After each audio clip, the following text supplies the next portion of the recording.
I never imagined that a $67 recycling bin fine would turn into the most defining moment of my career. But when two HOA enforcement officers showed up at my door demanding to walk through my home without warning, without permission, and without a single legal right to do so, they had no idea who they were dealing with. What happens when the person you try to bully turns out to be the one person in the entire state with the power to change everything you thought you were protected by? I want you to picture the most ordinary Tuesday morning you can imagine. Coffee on the counter, birds outside, nothing alarming, nothing unusual. That was my morning, right up until I walked outside and found a letter taped to my front door like a parking ticket on a windshield. It wasn't in an envelope. It wasn't mailed. Someone had physically walked up to my home, pressed tape against my door, and left it there like I was a problem to be dealt with. I peeled it off slowly, and the first thing I noticed was the logo. The Maplewood Hills HOA crest, a little golden gate printed at the top like it meant something serious. Below it, in bold red letters that someone clearly enjoyed typing, violation notice. I read the whole thing standing in my doorway in my socks. My offense? My recycling bin had been left at the curb 4 hours past the designated retrieval window last Thursday. 4 hours. Not 4 days. Not a week. 4 hours on a Thursday afternoon when I had been stuck in back-to-back meetings and hadn't gotten home until nearly 8 at night. And for that, for 4 hours, I owed the Maplewood Hills Homeowners Association $67. I laughed. I actually laughed out loud on my porch like something in a movie. But then I flipped the letter over and saw the fine print, and the laugh dried up pretty fast. It said that failure to pay within 10 business days would result in escalating penalties. It said that repeated non-compliance could trigger a formal property inspection. And at the very bottom, in smaller text that felt almost like it was hoping I wouldn't read it, it listed the name of the resident who had submitted the formal complaint.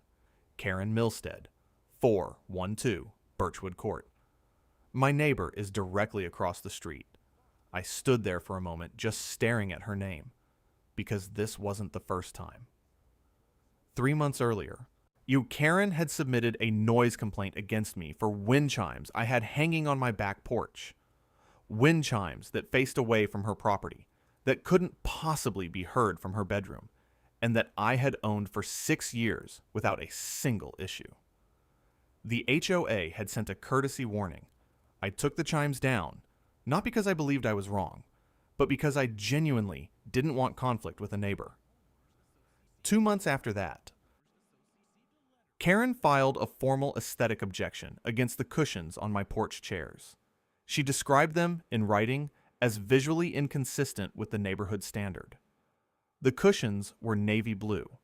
Half the porches on our street had darker furniture than mine.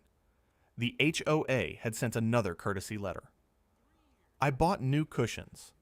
Again, not because she was right, but because I thought eventually she would move on to something else. She did not move on. She moved up.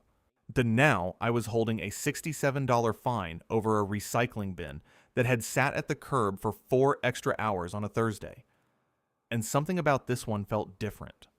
Not louder, not more dramatic, just more deliberate, like it was a step in a direction, not just an isolated complaint. I went inside, set the letter on my kitchen counter next to my coffee, and made a decision that felt small at the time. I was not going to pay for it. Why, not because of the money. $67 is not the point. But because I had done nothing wrong, and I was tired of responding to being treated like I had. What I did instead was make a phone call. I called the HOA management office. Not Karen, not the board, but the actual management company that handled enforcement. And I asked them to walk me through the specific bylaw I had allegedly violated. The woman on the phone was polite but vague. She said the relevant clause was in the updated community guidelines and that a copy had been distributed to all residents. I told her I had never received an updated copy. She paused. Then she said she would look into it and call me back. She did not call me back. By Wednesday, I had pulled every document I could find. My original HOA agreement from when I bought the house, 2 subsequent amendment notices I had received by mail, and everything posted publicly on the HOA's community portal. I read all of it, every clause, every subparagraph, and I found something interesting. The recycling bin retrieval window I had allegedly violated was part of an updated policy, one that had been amended at a community meeting held 8 months ago, a meeting I had never been notified about. I flagged it. I wrote it down. I kept going. Thursday passed quietly. Friday morning started the same way Tuesday had. Ordinary, unremarkable, coffee on the counter.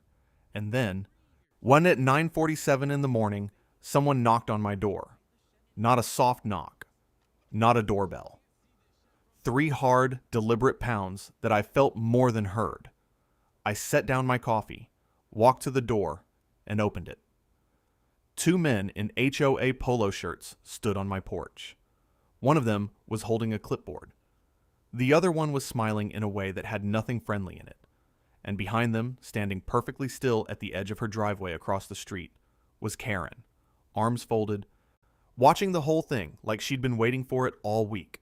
Because she had.